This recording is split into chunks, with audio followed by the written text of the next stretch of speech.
And we're continuing with the 36th chapter of David Copperfield, which is called Enthusiasm. David, now without his aunt's support, must find work for himself and even Mr. Dick while he tries to make his life continue to be appealing as a husband for Dora. On a table by the window in Buckingham Street, we set out the work Traddles procured for him, which was to make, I forgot how many copies of a legal document about some right-of-way, and on another table we spread the last unfinished original of the great memorial. Our instructions to Mr. Dick were that he should copy exactly what he had before him, without the least departure from the original, and that when he felt it necessary to make the slightest allusion to King Charles I, he should fly to the memorial.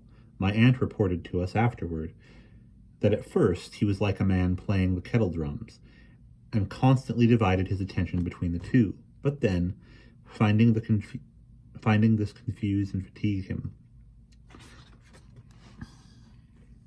and having his copy there plainly before his eyes, he soon sat at it in an orderly, businesslike manner, and postponed the memorial to a more convenient time.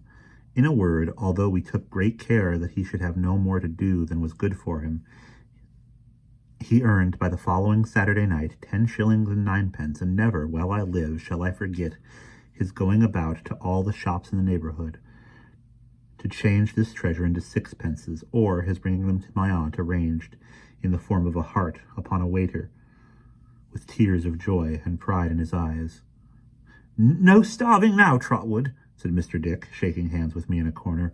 "I'll provide for her, sir." And he flourished his 10 fingers in the air, as if they were 10 banks. I hardly know which was the better pleased, Traddles or I.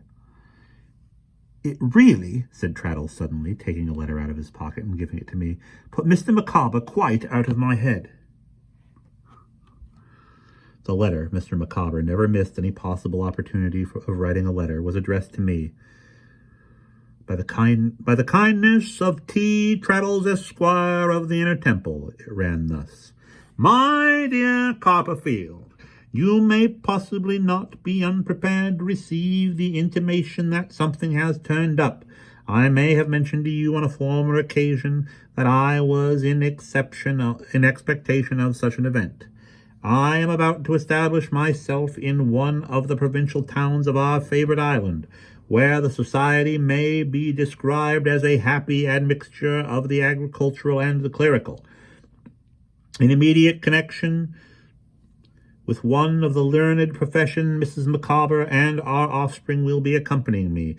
Our ashes at a future period will probably be found commingled in the cemetery attached to a veritable pile, of which the spot to which I refer has acquired a reputation, shall I say, from China to Peru.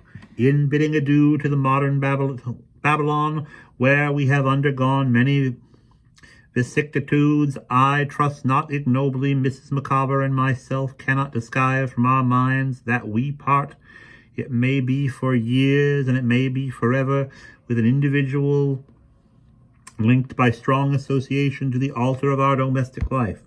If, on the eve of such a departure, you will accompany our mutual friend, Mr. Thomas Traddles, to our present abode, and there reciprocate the wishes natural to the occasion, you will confer on a boon, on one who is ever yours, Wilkins Micawber."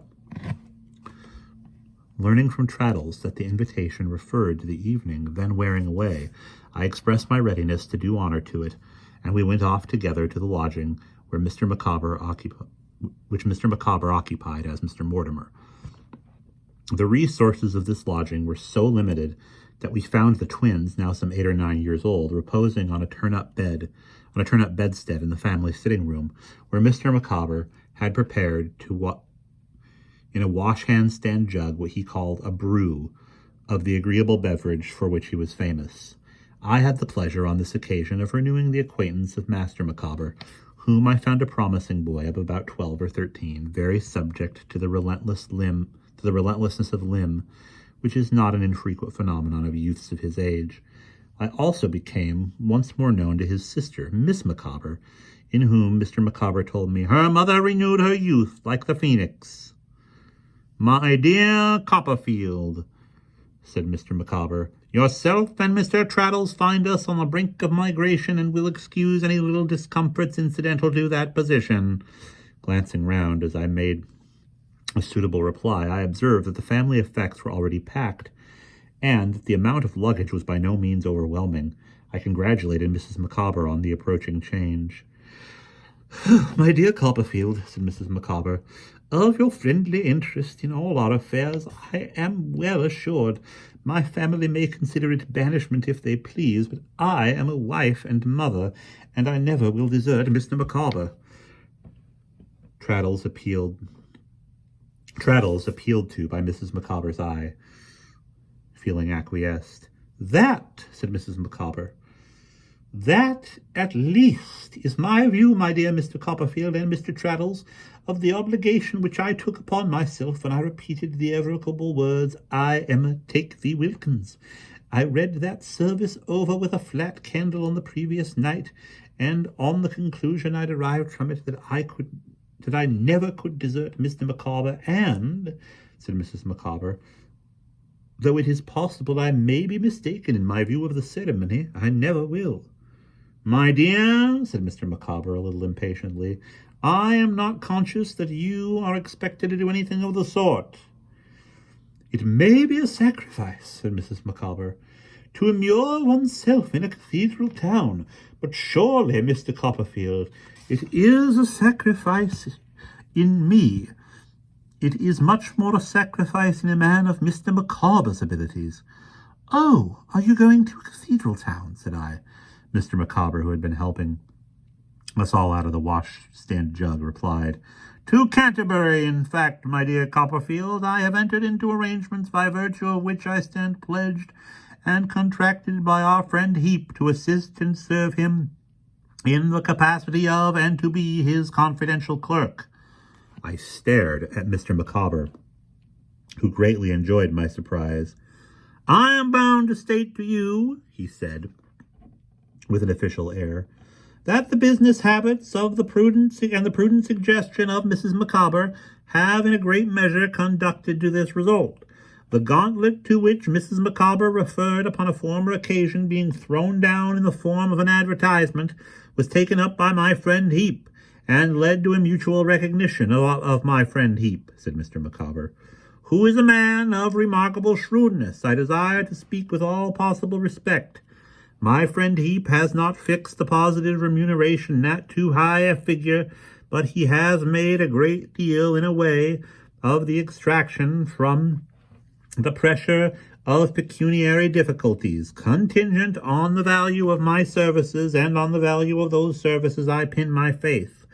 Such addresses and intelligence as I chance to possess," said Mr. Micawber, boastfully disparaging himself with the old genteel air, "will be devoted to my friend Heap's service. I have already some acquaintance with the law as a defendant on civil process, and I shall immediately apply myself to the commentaries of one of the most eminent and remarkable of our English juries. I believe it is unnecessary to add that I allude to Mr. Justice Blackstone." "What I particularly request Mr. Micawber to be careful of," said Mrs. Micawber, "that he does not, my dear Mr. Copperfield, in applying himself to this subordinate branch of the law, place it out of his power to rise ultimately to the top of the tree. Now, for example, Mr. Traddles," Mrs. Micawber, assuming a profound air, "a judge, or even, say, a chancellor." Mr. Micawber coughed and drank his punch with an air of exceeding satisfaction, glancing at Traddles as if he desired to have his opinion. "Why, the plain state of the case, Mrs. Micawber," said Traddles, mildly breaking the truth to her. "I mean the real prosaic fact, you know." "Just so," said Mrs. Micawber. "My dear Traddles, I wish to be as prosaic and literal as possible on a subject of so much importance." "Is," said Traddles, that this branch of the law, even if Mr. Micawber were a regular solicitor— Exactly so, said Mrs. Micawber. Wilkins, you are squinting and will not be able to get your eyes back. Has nothing, pursued Traddles, to do with that. Only a barrister is eligible for such preferments, and Mr. Micawber could not be a barrister without being entered in the Inn of the Court as a student for 5 years. Do I follow you? Said Mrs. Micawber with her most affable air of business. Do I understand, my dear Traddles, that at the expiration of that period Mr. Micawber will be eligible as a judge or chancellor? He would be eligible, returned Traddles, with a strong emphasis on that word. Thank you, said Mrs. Micawber. That is quite sufficient. If such is the case, and Mr. Micawber forfeits no privilege by entering on these duties, my anxiety is set at rest. I speak, said Mrs. Micawber, as a female necessarily, but I have always been of the opinion that Mr. Micawber possesses what I have heard my papa call, when I lived at home, the judicial mind. I quite believe that Mr. Micawber saw himself in his judicial mind's eye.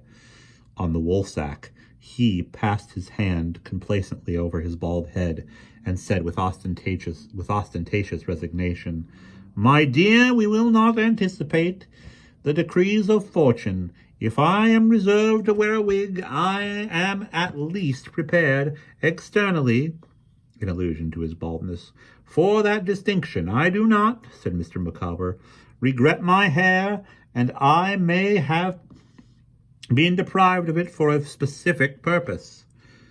We fell into some general conversation, and as I was too full of my desperate intentions to keep my altered circumstances to myself, I made them known to Mr. and Mrs. Micawber. I cannot express how extremely delighted they both were by the idea of my aunt's being in difficulties, and how comfortable and friendly it made them.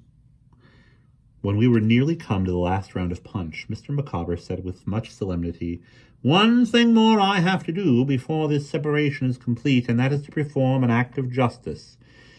My friend, Mr. Thomas Traddles, has on 2 several occasions put his name, if I may use a common expression, to bills of exchange for my accommodation.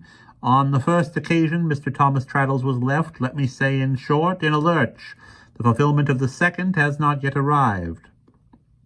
To leave this metropolis, said Mr. Micawber, and my friend Mr. Thomas Traddles, without acquitting myself of the pecuniary part of this obligation, would weigh upon my mind to an insupportable extent. I have therefore prepared for my friend Mr. Thomas Traddles, and I now hold in my hand a document which accomplishes the desired effect. I beg to hand to my friend Mr. Thomas Traddles an IOU for 41 10 11 and a half, and I am happy to recover my moral dignity and know that I can once more walk erect before my fellow man. With this introduction, which gravely affected him, Mr. Micawber placed his IOU in the hands of Mr. Traddles, and said he wished him well in every relation of life. I am persuaded not only that this was quite the same Mr. Micawber as paying the money, but that Traddles himself hardly knew the difference until he had the time to think about it. Mr. Micawber walked so erect before his fellow man on the strength of his virtuous action that his chest looked half as broad again when he lighted us downstairs. We parted